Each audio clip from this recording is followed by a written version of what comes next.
내 집 팔았다며? 순간 아들의 얼굴이 굳어졌다. 아버지, 그게, 내 허락도 없이 내 도장 신분증 가져다가 팔았다며? 아버지, 7억 5천만 원을 어디다 썼어? 아들이 며느리를 쳐다봤다. 아버지, 진정하세요. 진정하라고? 내 집을 도둑질해놓고 진정하라고? 목소리가 커졌다. 아버지, 도둑질이 아니에요. 아들이 갑자기 소리를 질렀다. 그럼 뭐야? 아버지가 치매 오기 전에 미리 대비한 거예요. 뭐라고? 무슨 소리야? 그게 아버지, 나중에 치매 걸리면 어차피 재산 관리 못 하잖아요. 적반하장도 이런 적반하장이 없었다. 그래서 미리 정리한 거예요. 아버지를 위해서. 나를 위해서라고? 네가 나 몰래 내 집을 팔아먹은 게 나를 위해서라고? 그럼 그 돈은 어디 있어? 지금 당장 이리 가져와. 아버지 요양원비로 쓰고 있잖아요. 요양원비가 7억 5천만 원이나 돼. 나머지는 아버지 노후자금으로 저축해놨어요. 그러니까 내 노후자금 지금 당장 가져오라고. 네, 내 돈이라면서? 통장이라도 가져오라고. 아들이 당황했다. 그건 은행에 있어서. 은행에서 가져와. 아니면 당장 같이 은행으로 가자. 아버지, 왜 이렇게 의심하세요? 내 집을 몰래 팔아놓고 의심한다고? 나는 올해 83세 정구다. 젊을 때부터 평생 기술이 있어서 건설 현장에서 잔뼈가 굵은 사람이다. 20살부터 현장에 발을 들여놓았으니 벌써 60년을 건설업에 몸담았다. 기술이 있어서 정년이라는 게 없는 일이었다. 건강이 받쳐주는 한 계속 일할 수 있었다. 2년 전까지만 해도 현장에서 일했다. 아저씨, 이 연세에도 현장 나오시네요. 정말 대단하시네요. 젊은 인부들이 신기해했다. 하지만 나는 일하는 게 좋았다. 집에 가만히 앉아 있는 것보다 현장에서 뭔가 만들어가는 게 훨씬 나았다. 철근을 묶고 콘크리트를 치는 일. 평생 몸에 익은 일들이었다. 아저씨, 기술이 예술이에요. 현장 감독들도 내 솜씨를 인정해줬다. 하지만 나이가 들면서 이곳저곳 삐거덕거리기 시작했다. 아침에 일어나면 허리가 아프고 무릎이 시큰거렸다. 손목도 아프고 어깨도 결렸다. 성준 아버지, 이제 좀 쉬어야 하는 거 아니에요? 기계도 70년을 썼으면 고장나지. 사람이 무쇠도 아니고 평생을 험한 일 했는데 나만 하겠냐고요. 고장나는 게 당연하지. 아내가 걱정했다. 아직 멀쩡해. 달리 아픈 데도 없고 조금 더 일해야지. 그리고 나는 일하는 게 좋아. 너무 걱정하지 마라. 그땐 그렇게 말했지만 사실 몸이 예전 같지 않다는 걸 느끼고 있었다. 그러던 중에 당뇨가 생겼다. 처음에는 별거 아니라고 생각했다. 당뇨? 요즘 사람들 다 걸리는 거잖아. 병원에서 약을 주면서 식이 조절하고 운동하라고 했지만 별로 신경 쓰지 않았다. 현장 일이 바쁘다는 핑계로 약도 제때 안 먹고 식사도 불규칙하게 했다. 점심때면 한바집에서 식사를 해서 괜찮았지만 일이 끝나고 나면 저녁이 문제였다. 거의 매일을 동료들과 현장 근처 식당에서 짜고 기름진 음식에 소주를 마셨었다. 아저씨, 당뇨 있으시면 이런 거 드시면 안 되는데. 식당 아주머니가 걱정해줬지만 별로 실감이 나지 않았다. 먹고 죽은 귀신 때깔도 좋다잖아요. 몸에 당장 이상이 있는 것도 아니고 아픈 것도 아니었으니까. 그런데 몇 년 후 당뇨 합병증으로 고생을 좀 했다. 발가락이 저리고 아프기 시작했다. 상처가 잘 아물지 않았다. 시야도 흐릿해졌다. 성준 아버지, 병원 가자. 이러다가 큰일 나겠어. 이상해. 아내가 강제로 병원에 데려갔다. 혈당 관리를 제대로 안 하셨네요. 합병증이 시작됐습니다. 의사가 심각한 표정으로 말했다. 그제야 정신이 번쩍 들었다. 말로만 듣던 그 당뇨 합병증이 내게 오다니. 그때부터 약을 제때 먹고 식사도 조절하고 현장 일도 조금씩 줄이며 운동은 꾸준히 했다. 아직도 좀 높긴 하지만 지금은 그런대로 잘 조절하고 있다. 약을 잘 챙겨 먹고 혈당도 주기적으로 재고 식사도 싱겁게 먹는다. 하지만 가장 큰 변화는 7년 전에 일어났다. 크게 아픈 곳이 없던 아내를 갑자기 먼저 보내게 됐다. 그날도 평범한 하루였다. 비가 오는 날이라 일을 못 가고 집에 있는데 여보, 나 시장 갔다 올게. 아내가 장바구니를 들고 나갔다. 1시간쯤 지나서 전화가 왔다.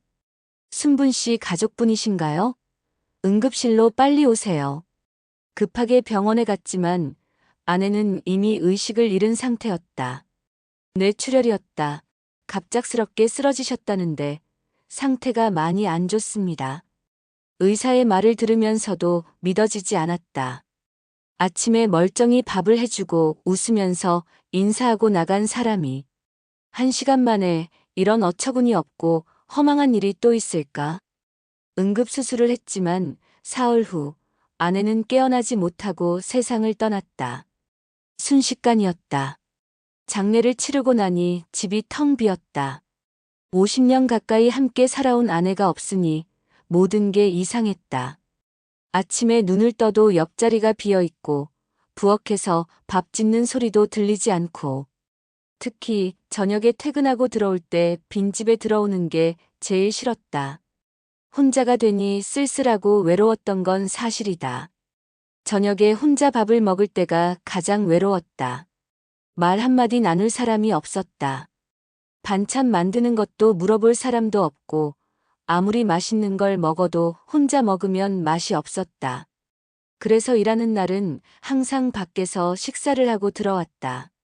밤에는 더 외로웠다. 텔레비전을 보다가도 혼자 웃게 되고 혼자 중얼거리게 됐다. 아이고, 내가 언제부터 이렇게 혼잣말을 하게 됐나. 그래도 뭐 어쩌겠나. 받아들이고 살아야지. 처음 1년은 정말 힘들었다. 아내 생각만 나면 눈물이 났다. 못해준 일, 힘들게 했던 일, 고생시킨 일만 생각났다. 하지만 시간이 지나면서 조금씩 적응됐다. 혼자 밥도 해먹고, 혼자 빨래도 하고, 혼자 청소도 했다. 일을 그만둔 2년 전부터는 더 잘 적응하게 됐다. 아내가 했던 일들을 하나씩 해가면서 혼자 사는데 익숙해져 갔다. 아버지, 혼자 사시지 말고 우리랑 같이 사세요. 딸이 몇 번 권했지만 거절했다. 젊은 사람들 사는데 늙은이가 끼어들어서 너희 힘들게 뭐하러. 차라리 혼자 사는 게 편하다. 내 걱정은 하지 말아라. 그런대로 혼자 사는데 익숙해질 무렵 새로운 변화가 찾아올 줄은 몰랐다. 1년 전 평소에 잘 연락도 하지 않고 부모에게 관심도 없던 아들 며느리가 연락도 없이 갑자기 찾아왔다. 아버님, 잘 지내셨어요? 며느리가 웃으면서 인사했다. 이상했다. 아내 살아 생전에도 명절이면 이런저런 핑계를 대고 잘 오지 않던 아들 며느리가 왜 갑자기 왔을까? 무슨 일이냐? 연락도 없이. 그냥 아버지 뵈러 왔어요. 잘 지내시나 걱정도 되고 해서요. 그러더니 아들이 말을 꺼냈다. 아버지, 앞으로 나이 더 들면 식사 챙겨 드시는 것도 빨래며 청소하는 것도 더 힘들어질 텐데 이제는 일도 하지 못하시고 점점 혼자 살기 힘드실 거예요. 그래서 뭔 소리야? 내 엄마 저 세상 간 지도 벌써 6년이고 이제는 집안일도 식사도 나 혼자 잘하고 있는데 아버님, 저희가 정말 좋은 곳을 신청해 놨어요. 그러지 마시고 한번 가서 보기나 하세요. 며느리가 말했다. 정말 좋은 곳이라니 무슨 소리냐? 그래도 내 집이 최고지. 혼자 계시면 외롭고 무슨 일 생겨도 대처하기 어려운데 그곳에서는 친구분들도 많이 사귀고 위급한 상황이면 언제든지 바로 대처가 가능하고 친구들을 사귀라고? 있는 친구들로도 충분하다. 나는 괜찮아. 내 걱정은 안 해도 된다. 아버지, 거기 공기도 좋은 곳이어서 그곳에서 보내시면 좋을 것 같아요. 도대체 어디를 말하는 거야? 한번 보러 가보세요. 정말 좋은 곳이에요. 이게 다 아버지 위해서 오랫동안 저희도 신경 써서 고민 많이 했어요. 자식들이 나 생각해서 신경 써주는데 너무 내 고집만 내세우는 것 같아서 마지못해 따라 나섰다. 그럼 한번 가서 보기나 하자. 그렇게 나는 아들 며느리가 데려간 곳에 갔다. 서울에서 상당히 떨어진 한적한 곳이었다. 차로 2시간은 좋게 걸렸다. 아버지, 여기 공기 좋죠? 조용하고. 주변에는 산으로 둘러싸여 있었다. 시내와는 완전히 동떨어진 곳이었다. 그리고 그곳에 도착하자 덩그러니 건물 한 채가 서 있었다. 건물 외곽에는 커다랗게 요양원이라는 간판이 쓰여 있었다. 여기가 어디야? 아버지, 요양원이에요. 정말 좋은 곳이라고 소문났어요. 요양원이라고? 나를 요양원에 보내려는 거냐? 나는 아직 요양원 갈 사람이 아니야. 아버지, 여기까지 오셨으니까 일단 둘러보세요. 시설도 좋고. 억지로 끌려 들어갔다. 확실히 시설은 깨끗했다. 복도도 넓고 방도 깔끔했다. 어르신, 어서 오세요. 직원들이 친절하게 인사했다. 식당도 있고, 물리치료실도 있고, 오락실도 있어요. 직원이 안내해줬다. 다른 어르신들도 다 좋아하세요. 친구들도 많이 사귀시고, 위에서 내려다보니 널찍한 마당에는 할아버지 할머니들이 앉아서 이야기하고 있었다. 언뜻 보기에는 괜찮아 보였다. 하지만 뭔가 이상했다. 여기 있는 사람들이 다 나보다 훨씬 아파 보였다. 휠체어를 타고 있거나 지팡이를 짚고 있거나. 아버지, 어떠세요? 좋죠? 아들이 물었다. 글쎄, 시설은 괜찮다만 나는 아직 건강해서 이런데 안 들어와도 된다. 아버지, 혼자 계시면 위험해요. 만약에 갑자기 쓰러지시면 어떡해요? 당뇨도 있으시면서 저혈당이 더 무섭잖아요. 당뇨 가지고? 나는 아직 큰 병도 없고 멀쩡하다고. 아버지, 나이가 83세인데 언제까지 혼자 사실 거예요? 83세라는 나이가 문제인 것처럼 말했다. 그리고 당뇨 관리가 필요해요. 여기서는 식사도 당뇨식으로 해주고 약도 제때 챙겨주고. 걱정 마라. 아직 그 정도는 내가 알아서 할 수 있어. 아버지, 저희도 걱정이에요. 혼자 계시면. 걱정이라고. 그동안 연락도 안 하던 사람들이 갑자기 걱정한다고. 생각해 볼게. 아버지, 너무 오래 생각하지 마세요. 나이 드시면 적응하기도 어려워져요. 집에 돌아와서 생각해봤다. 정말로 요양원에 들어가야 하나? 내가 그렇게 늙었나? 그래, 늙었지. 늙었는데 그게 뭐가 어때서? 나 스스로 충분히 할 수 있다는데 밥도 해 먹고 빨래도 하고 청소도 한다. 약도 제때 챙겨 먹는다. 왜 요양원에 가야 하지? 그런데 며칠 후 아들 며느리가 또 왔다. 아버지, 결정하셨어요? 그래.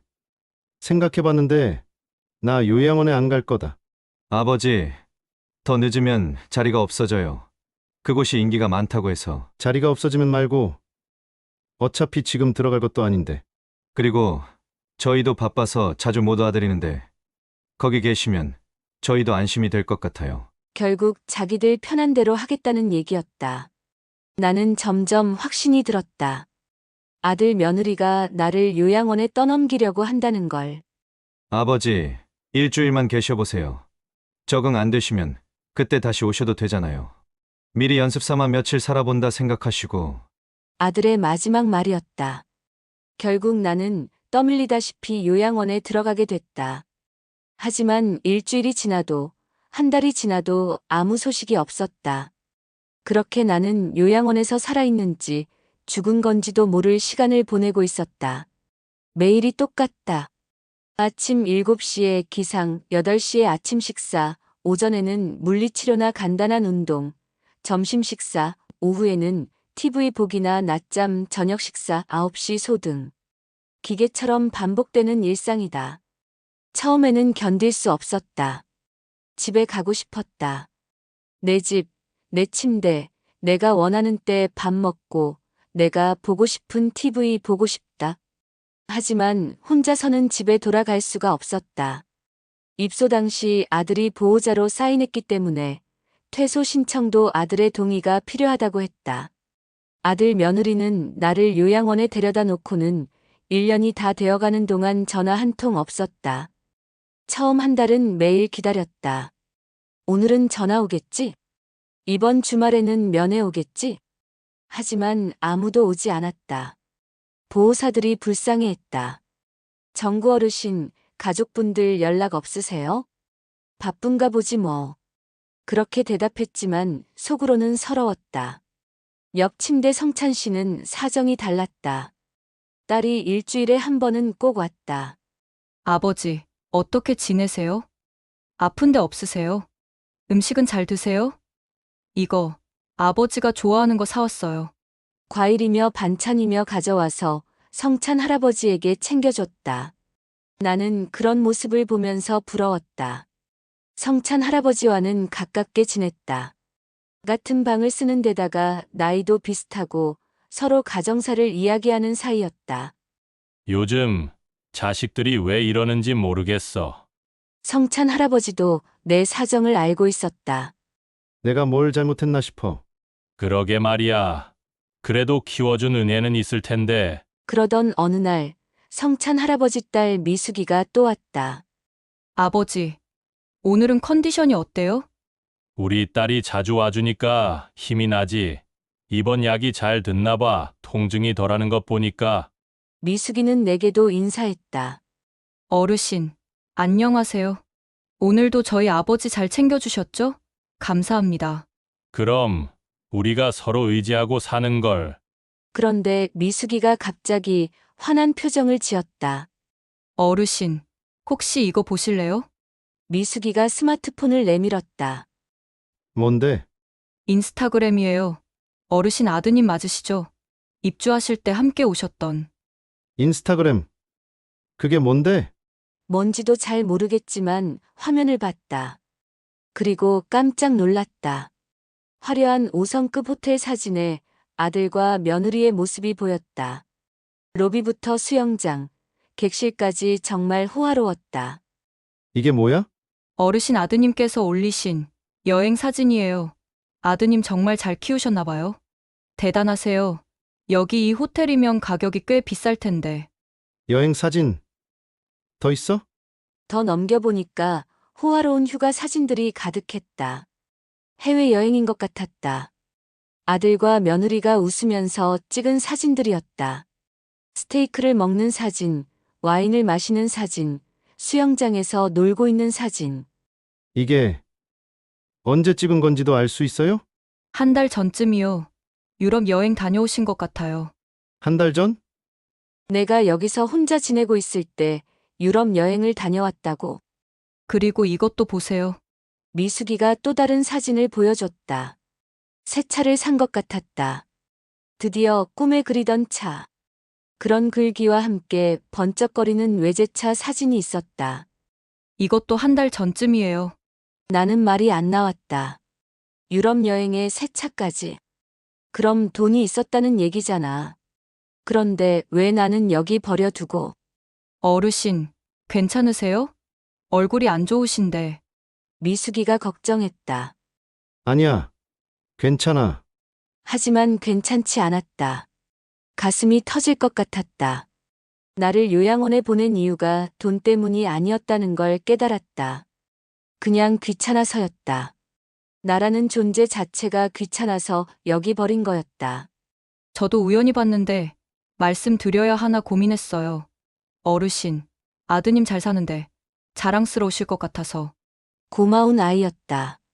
하지만 이미 늦었다. 모든 걸 다 봤으니까. 그날 밤 잠이 오지 않았다. 나를 이곳에 버리고 저희들은 행복하게 잘 살고 있구나. 나는 여기서 혼자 힘들게 시간을 보내고 있다는 게 믿어지지 않았다. 그냥 내 집에서 혼자 지내도 되는데 왜 이곳에 데려다가 넣어놓고 이렇게 힘들게 하나? 그때까지도 전혀 예상을 하지 못했었다. 하지만 어느 순간 나는 깨달았다. 분명히 아들 며느리는 작은 회사 다니면서 아이들 가르치고 먹고 살고 빠듯하다고 했는데 도대체 언제부터 저렇게 돈을 많이 벌었었나? 뭘 해서 저렇게 유럽에서 호화롭게 휴가를 즐기고 고가의 외제차를 살 수 있는 능력이 안 될 텐데. 아니면 복권 당첨이라도 된 건가? 그럴 리가 없었다. 모든 게 의심스러웠다. 다음 날 성찬 할아버지에게 말했다.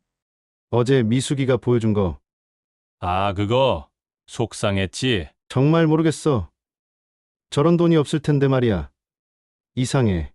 요즘 젊은 사람들은 부모보다 자기들이 우선이야. 아버지 면회는 한 번도 안 오면서 어떡해. 성찬 할아버지도 한숨을 쉬었다. 우리 때는 부모 형제가 먼저였는데 말이야. 정말 그랬다. 우리 때는 부모를 모시는 게 당연했다. 아무리 힘들어도 부모를 요양원에 보내는 건 상상도 못했다. 하지만 세상이 바뀌었나 보다. 이제는 부모가 짐이 되는 세상이 됐나 보다. 그런데 생각할수록 뭔가 이상했다. 유럽 여행에 새 차까지. 그것도 최고급 호텔에서. 아무리 생각해봐도 말이 안 됐다. 성찬아. 나 좀 이상한 거 물어봐도 돼? 뭔데? 요양원비는 누가 내는 거야? 그야 가족들이 내는 거지, 왜? 내 아들이 돈이 없다고 했는데 어떻게 매달 요양원비를 낼까? 얘 여태까지 그걸 생각 못했지. 성찬 할아버지도 고개를 갸웃했다. 그러게, 자네는 등급이 없으니 요양원비가 만만치 않은데. 며칠 후 나는 사무실에 가서 물어봤다.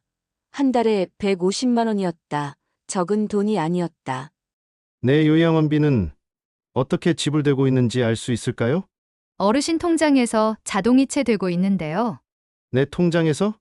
내 무슨 통장에서? 아드님께서 관리하고 계시다고 하던데요. 아들이 내 통장을 관리하고 있다고? 언제부터? 혹시 다른 돈도 나가고 있어요? 그건 저도 잘 모르겠어요. 원장님께 물어보세요. 원장을 만나러 갔다. 원장님, 제 요양원비 말인데요. 네. 매달 정상적으로 처리되고 있어요. 제 통장에서 이체되고 있다고 하던데 다른 돈도 나가고 있나요? 원장이 잠깐 머뭇거렸다. 그건 가족분께 문의하시는 게 제 돈인데 제가 왜 못 물어봐요? 어르신 아드님께서 통장을 관리하고 계시니까 저희가 알 수 있는 방법이 없습니다. 그날 밤 잠이 오지 않았다. 의심이 커져갔다. 혹시 내 집을 담보로 대출을 받았나? 며칠 후 성찬 할아버지 딸 미숙이가 왔을 때 부탁했다. 이수가, 나 좀 도와줄 수 있니? 네. 어르신 뭔데요? 내 집이 어떻게 됐는지 알아볼 수 있을까? 어르신 집이요? 응. 뭔가 이상해서. 미숙이가 며칠 후에 충격적인 소식을 가져왔다. 어르신 집이 팔렸어요. 머리가 하얘졌다. 뭐라고? 8개월 전에 매매가 완료됐어요. 8개월 전? 누가 팔았어? 나도 모르게. 미숙이가 고개를 숙였다. 어르신 도장과 신분증으로 처리된 것 같아요. 순간 온몸이 떨렸다. 내 도장과 신분증을? 언제 가져갔지? 내 신분증과 인감도장은 항상 넣어놓는 안방 장롱 서랍에 있었다. 금방 돌아갈 거라고 생각하고 들어왔기 때문에 미리 챙길 생각을 못하고 들어왔던 것이다. 집값은 얼마였어? 7억 5천만 원이에요. 7억 5천만 원. 내가 평생 일해서 마련한 집이 7억 5천만 원에 팔렸다. 나도 모르는 사이에. 그 돈을 아들 며느리가 모두 가져갔다는 얘기였다. 어르신, 괜찮으세요? 얼굴이. 미숙이와 성찬 할아버지가 걱정했지만 대답할 수 없었다. 가슴이 답답해서 숨을 쉴 수가 없었다. 배신감에 온몸이 떨렸다. 내 집을 팔았다고. 내 동의도 없이? 내 도장을 가져다가 멋대로. 그래서 고급 외제 차를 사고 유럽 여행을 갔구나. 내 집을 팔아서 내 평생의 재산을 가져다가. 어르신, 물 드릴까요? 미숙이가 물을 가져다 줬지만 손이 떨려서 제대로 잡을 수가 없었다. 이런 일이. 목소리도 떨렸다. 50년 넘게 살았던 내 집. 아내와 함께 고생해서 돈 모아서 산 집. 아내가 죽을 때까지 살았던 집. 그 집을 아들이 팔아버렸다. 내 허락도 없이. 어르신, 이거 고발하셔야 해요. 미숙이가 말했다. 어르신 모르게 도장하고 신분증으로 어르신이 동의한 것처럼 집 팔았잖아요. 범죄예요, 범죄. 내 아들이 범죄를 저질렀다. 나한테. 하지만 고발할 수 있을까? 내 아들을? 그래도 내가 낳아서 애지중지 키운 아들인데. 어르신, 이런 일을 그냥 넘기시면 안 돼요. 미숙이가 화를 냈다. 아무리 세상이 변했어도 어떻게 부모님을 이렇게 대할 수 있어요? 그것도 자기들 호화로운 생활하려고? 그날 밤 나는 한잠도 못 잤다. 내 인생이 통째로 부정당한 기분이었다. 83년을 살면서 이런 배신을 당할 줄 몰랐다. 그것도 내 친아들한테서. 뉴스에서나 보던 일이 내 일이었다니. 새벽에 성찬 할아버지가 깨어났다. 정구야, 잠 못 자. 응, 집일 때문이지? 고개를 끄덕였다. 정말 어이없는 일이야. 어떻게 내 자식이 나한테? 성찬 할아버지도 한숨을 쉬었다. 그래도 내 아들이잖아. 뭔가 사정이 있겠지. 사정. 무슨 사정이 있어서 부모 집을 팔아? 부모를 속여가면서? 아니었다. 이건 변명의 여지가 없는 배신이었다. 돈에 눈이 먼 배신이었다. 아침이 되자 결심했다. 더 이상 가만히 있을 수 없다고. 내 아들이지만 이건 용서할 수 없는 일이라고. 내가 늙었다고 이렇게 우롱할 수는 없다고. 나는 외출을 끊고 택시를 불러 그 길로 아들네로 찾아갔다. 요양원에서 나간다고 하니까 보호사들이 놀랐다. 어르신, 어디 가세요? 잠깐 볼 일이 있어서. 혼자 가시면 안 돼요. 위험해요. 하지만 막을 수 없었다. 이 나이에도 화가 나면 기운이 나는 법이다. 몇 년 만에 가보는 아들네 집이었다. 배를 누르니 모르는 사람이 나왔다. 아들네는 5개월 전에 이미 이사를 가고 없었다. 나는 바로 주민센터로 갔다. 가족관계 증명서를 떼려니 신분증이 없어서 앞에 발급기에서 발급받으면 되었다. 기다리고 있던 젊은 여성분의 도움을 받아 발급받을 수 있었다. 그렇게 아들의 주소를 알아내고 바로 택시를 잡아 타고 아들네로 향했다. 원래 집에서 멀지 않은 아파트였다. 배를 눌렀다. 누구세요? 며느리 목소리였다. 나야. 아버지야. 한참 후에 문이 열렸다. 아버님. 어떻게 여기까지? 며느리가 당황한 표정이었다. 아들 어디 있어? 회사에서 아직 안 왔는데요. 그래? 바로 들어오라고 연락해. 나 못 기다려. 며느리가 어쩔 수 없이 안으로 들여보냈다. 거실에 앉아서 둘러봤다. 새 소파, 새 TV, 새 가전제품들, 모든 게 바뀌어 있었다. 내 집 팔아서 산 것들이겠지. 1시간 후 아들이 들어왔다. 아버지, 어떻게 여기에? 앉아라. 무슨 일이세요? 요양원에서 연락 안 왔는데. 내가 물어볼 게 있어. 아들이 불안한 표정으로 앉았다. 내 집 팔았다며? 순간 아들의 얼굴이 굳어졌다. 아버지, 그게, 내 허락도 없이 내 도장 신분증 가져다가 팔았다며? 아버지, 7억 5천만 원을 어디다 썼어? 아들이 며느리를 쳐다봤다. 아버지, 진정하세요. 진정하라고? 내 집을 도둑질해놓고 진정하라고?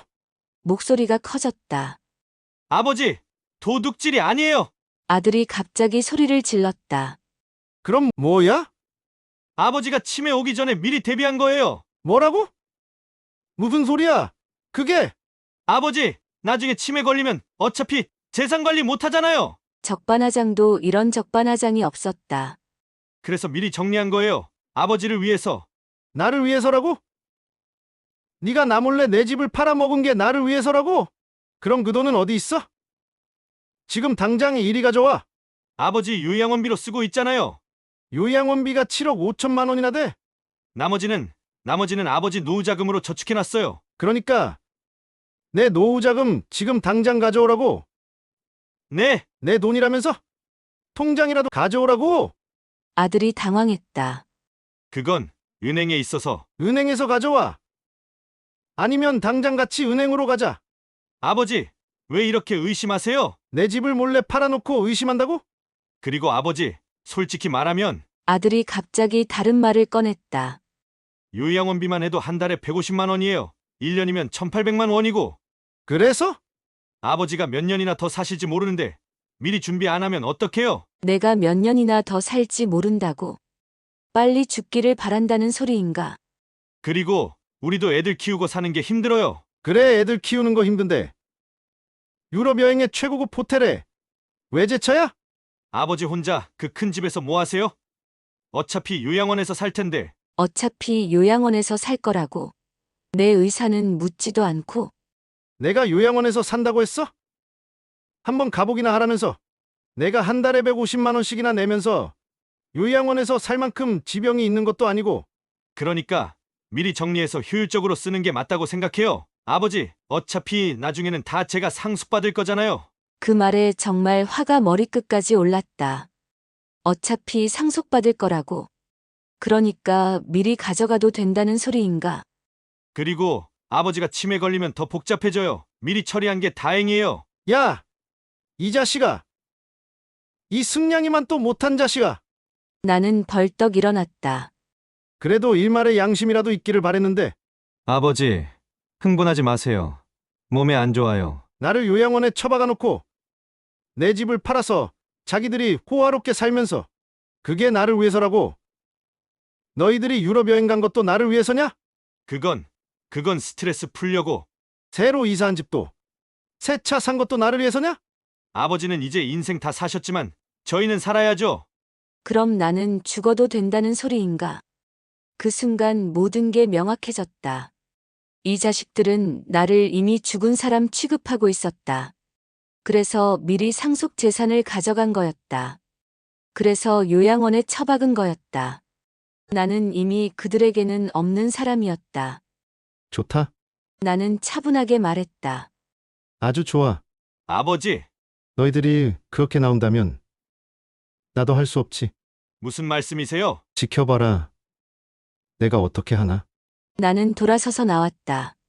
아버지! 아들이 부르는 소리가 들렸지만 돌아보지 않았다. 늙은 나를 이렇게 무시하고 우롱한 대가를 치르게 해주겠다.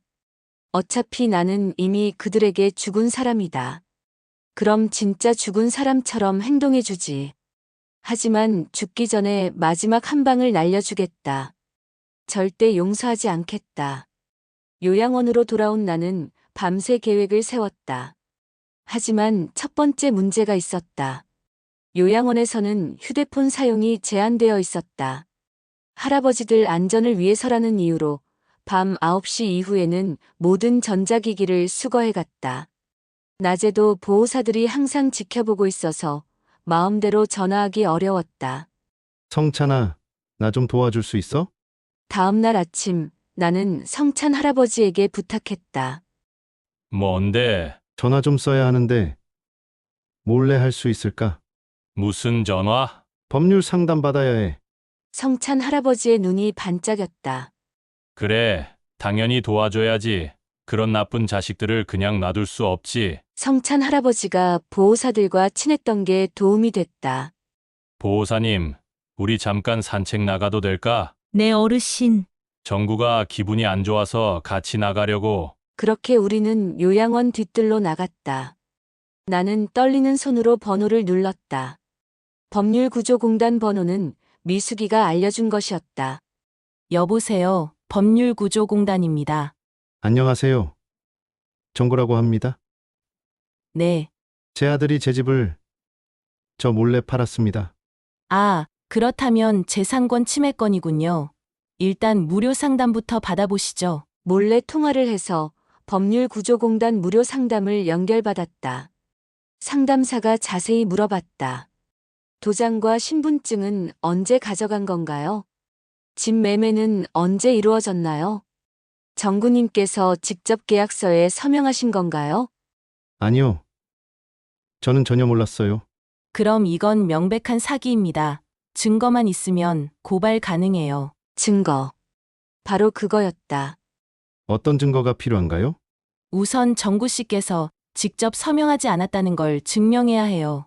물론 위임장이 첨부되어 있으면 그것도 증거가 되지만 위임장을 정구 씨가 써주었다고 할 수 있어서 더 확실한 증거요. 그리고 아드님이 어르신 동의 없이 임의로 처리했다는 증거가 필요하고요. 녹음된 대화라도 증거가 될까요? 물론이죠. 특히 아드님이 어르신 몰래 했다고 인정하는 발언이 있다면 결정적 증거가 됩니다. 나는 계획을 세웠다. 먼저 아들에게 전화를 걸었다. 여보세요. 나야. 아버지야. 아버지. 어떻게 전화를... 너하고 얘기할 게 있어서 집 판 일 말이야. 아버지. 그 얘기는 어제 다 끝났잖아요. 내가 언제 내 집 팔라고 했어? 아버지. 치매 예방 차원에서... 내가 지금 치매 걸렸어? 아니지만 예방 차원에서 미리 정리한 거라고요. 몇 번을 말해요. 내 동의 받고 했어? 잠깐의 침묵이 흘렀다. 아버지가 요양원에 계시니까 내 동의 받았냐고 물었어. 그게 아버지가 복잡한 일은 이해하기 어려우실 것 같아서 그럼 내 허락 없이 판 거네? 아버지를 위해서 한 거예요. 내 도장도 신분증도 멋대로 가져다가 썼고. 그건 어쩔 수 없었어요. 아버지, 어제부터 왜 이렇게 따지세요? 따지긴 뭘 따져. 사실대로 말하라고. 네, 그렇게 했어요. 하지만 아버지를 위해서였어요. 그런데 계약을 어떻게 했어? 네가 본인이 아닌데? 당연히 위임장 써서 대리계약했죠. 그것 보세요. 아버지는 세상 돌아가는 것도 모르고 힘들잖아요. 이제 세상이 달라졌다고요. 완벽했다. 아들이 내 동의 없이 도장과 신분증을 무단 사용했고 내가 위임장을 써준 것처럼 위장해서 계약했다는 사실을 인정했다. 두 번째 전화는 며느리에게 걸었다. 나야? 아버님. 어떻게? 너희들 유럽 여행 언제 갔어? 네. 언제 갔냐고. 지난달에요. 내 집 판 돈으로 갔지? 아버님. 그게 아니라 아니긴 뭐가 아니야. 내 집 팔고 그 돈으로 여행 갔잖아. 그건 우연히 시기가 새 차도 너희 집 이사 간 것도 모두 내 집 판 돈으로 산 거고. 아버님. 사실대로 말해. 네. 네. 며느리까지 인정했다. 세 번째는 요양원 원장과의 대화였다. 원장님, 제 요양원비는 누가 내고 있나요? 아드님께서 어르신 통장에서 자동이체로. 제가 직접 동의한 적 있나요? 그건 아드님께서 대신. 제 동의 없이 제 통장을 사용하고 있다는 얘기네요? 아드님이 보호자니까요. 보호자라고 해서 본인 동의 없이 통장 쓸 수 있나요? 제가 후견인이 필요한 상태인가요? 원장이 말을 못했다. 마지막으로 등기부등본을 떼어야 했다. 이건 미숙이가 인터넷으로 떼왔다. 어르신, 여기 보세요. 등기부등본에는 명확하게 나와 있었다. 매도인 정구. 하지만 나는 그 서류에 직접 서명한 적이 없었다. 맞았다. 서명 필체가 완전히 달랐다. 아들이 대리계약을 했으니 아들 필체일 것이다. 아들이 내 이름을 대신 써넣은 것이었다. 이제 증거는 충분해. 성찬이 말했다. 녹음된 통화, 위조된 서류, 무단으로 사용된 통장 내역. 드디어 복수할 준비가 끝났다. 녹취된 아들과 며느리의 자백. 내가 가지고 있던 예금으로 변호사를 선임하고 명예도용과 부동산 사기 혐의로 고소장을 접수하자 상황이 급격히 바뀌었다. 며칠 후 요양원에 급하게 나타난 아들과 며느리. 아버지, 저희 왔어요. 아들이 어색한 미소를 지으며 들어왔다. 그 뒤로 며느리가 과일 바구니를 들고 따라 들어왔다. 나는 침대에 앉아 그들을 차갑게 바라봤다. 급했나 보다? 아버지, 오해가 있었던 것 같아요. 저희가 설명을 제대로 못 드린 것 같고. 아들이 말을 더듬었다. 며느리가 끼어들었다. 어머니 돌아가시고 나서 정신이 없어서 절차를 제대로 설명 못 드렸어요. 사실 집은 아버님 명의 그대로 두려고 했는데. 그래? 그럼 뭐하냐? 이미 지나간 일이야. 그리고 네 시어머니 간 지가 7년이다. 아직 정신이 안 들었다니 어쩌냐. 힘들겠구나. 아들과 며느리는 서로 눈빛을 주고받더니 아들이 무릎을 꿇었다. 아버지, 죄송합니다. 제가 잘못했어요. 아버지 모시고 살겠습니다. 고소 좀 취하해 주세요. 제발. 하지만 나는 고개를 저었다. 이미 늦었어. 변호사 선생님이 말하더라. 명예 도용은 중범죄라고. 하이고 뭐고 법이 판단할 일이지. 그때 핸드폰이 울렸다. 어르신 변호사입니다. 상대방 변호사가 합의하자고 연락 왔습니다. 손해배상까지 포함해서 합의하자고요. 아닙니다. 그럴 생각 전혀 없어요. 나는 침대에서 일어나 창가로 향하며 등을 돌렸다.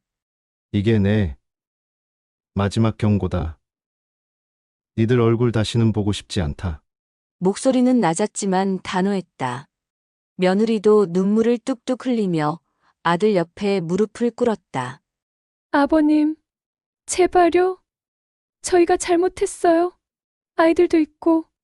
감옥 가면 어떻게 해요? 목소리가 떨렸지만 내 명의를 도용해서 집을 팔 때는 그것까지는 생각 안 했나 보지. 이제 와서 눈물이면 다 되는 줄 알아? 3개월 후 법원에 출석했다. 어르신, 오늘 1심 판결 나옵니다. 준비하신 증거들이 명확해서 승소 가능성이 높습니다. 위조된 인감증명서 발급 기록, 본인 동의 없는 소유권 이전 증명, 아들 부부의 허위 진술서, 매매 당시 요양원 입원 기록. 재판부에서 판사가 판결문을 읽기 시작했다. 원고의 주장을 인정한다. 피고들은 원고의 동의 없이 부동산 명의를 불법 이전하였으며 이는 명백한 사문서 위조 및 사기에 해당한다. 따라서 소유권 이전 등기는 무효로 하고 피고들은 매매대금 7억 5천만 원과 지연손해금을 원고에게 반환하라. 아들 부부는 변호사 선임비도 없어 국선 변호인과 함께 앉아 있었는데 판결문을 듣자마자 며느리가 그 자리에 주저앉았다. 6개월 후 집 소유권이 완전 회복되었다. 등기소에서 소유권 이전 등기 말소 절차가 완료되었다. 내 명의로 다시 돌아온 등기부등본을 받아들고 깊은 한숨을 쉬었다. 김 변호사님, 고맙습니다. 따님분이 중간에서 조정안을 제시해 오셨어요. 아드님 부부 대신 사과하시면서 가족 관계 회복을 원한다고. 나는 고개를 저었다. 가족이라는 게 이런 건가요? 늙은 아비 등쳐먹으려고 작당하는 게? 그날 저녁 요양원 병실에서 나는 창밖을 바라보며 중얼거렸다. 여보, 우리가 아들을 잘못 키웠나 봐. 너무 가슴이 아파. 집으로 돌아온 첫날 밤. 나는 50년 넘게 살았던 집 거실에 혼자 앉아 있었다. 너무 낯설게 느껴졌다. 그래도 내 집이 최고야. 중얼거리며 따뜻한 녹차를 우렸다. 그리고 며칠 후 딸에게서 전화가 왔다. 아버지, 오빠가 많이 반성하고 있어요. 한 번만 용서해 주세요. 조카들도 할아버지 보고 싶어 해요. 내 목소리는 단호했습니다. 절대로 용서하지 않을 것이다. 나를 죽은 사람으로 생각해라. 그리고 다시는 전화하지 마라. 그리고 전화를 끊어버렸다. 창밖으로 지는 해를 바라보며 나는 새로운 다짐을 했다. 이제부터는 오직 나만을 위해 살겠다. 남은 인생, 나에게 잘해주는 사람들과 함께 보내자. 2개월 후 유튜브 촬영 현장. 어르신 긴장하지 마시고 편하게 말씀해 주세요. PD가 친절하게 안내했다. 노인 사기 피해 예방 캠페인 영상 촬영이었다. 카메라 앞에 앉은 나는 처음엔 어색해했지만 이야기를 시작하자 목소리에 힘이 들어갔다. 저는 아들과 며느리를 믿었습니다. 가족이니까 설마 했죠. 그런데 촬영 후 댓글창을 보고 충격을 받았다. 저희 아버지도 똑같이 당하셨어요. 형들이 집 팔아서 돈 나눠 가졌는데 우리 엄마도 딸한테 통장 맡겼다가 전 재산 털렸습니다. 시어머니 땅을 남편이 몰래 팔았어요. 지금 소송 중. 친형이 아버지 명의로 대출받아서 도박했습니다. 내가 스마트폰을 들여다보며 혼잣말했다. 나만 이런 일을 당했나 보다. 내가 세상 물정 몰라서, 내가 어리숙해서 아들 며느리에게 당했나 보다 했는데 댓글이 계속 올라왔다. 수백 개, 수천 개 비슷한 이야기들이 끝없이 이어졌다. 며칠 후 동네 경로당에 나갔더니 김씨 유튜브 봤어. 용기 내서 나온 거 잘했어. 맞아. 요즘 자식들 때문에 고생하는 노인들이 얼마나 많은데 우리 옆집 할머니도 아들이 집 팔아서 도박하고 사라졌다더라고. 나는 쓴웃음을 지었다. 하긴 돈 때문에 부모에게 몹쓸 짓을 해서 해치는 경우를 뉴스에서도 많이 보게 되는 현실이지. 그리고 나는 바로 은행으로 향했다. 제 집을 담보로 생활비를 받는 명목이지론이라는 게 있다던데 어떻게 하는 건지 알아보고 싶어서요. 그렇게 나는 영모기지론을 신청했고 내가 죽고 나면 남는 돈은 사회에 환원해 달라고 계약했다. 평생을 못 먹고 못 입고 모아서 산 집이었는데 나는 남은 인생 돈 때문에 쪼들릴 필요도 없고 아낄 필요도 없고 나를 위해서 쓰고 살다가 갈 것이다. 자식이라도 잘못되면 끊어야 한다. 그게 늙은 부모의 마지막 자존심이다. 진정한 가족은 혈연이 아닌 진심으로 만들어진다.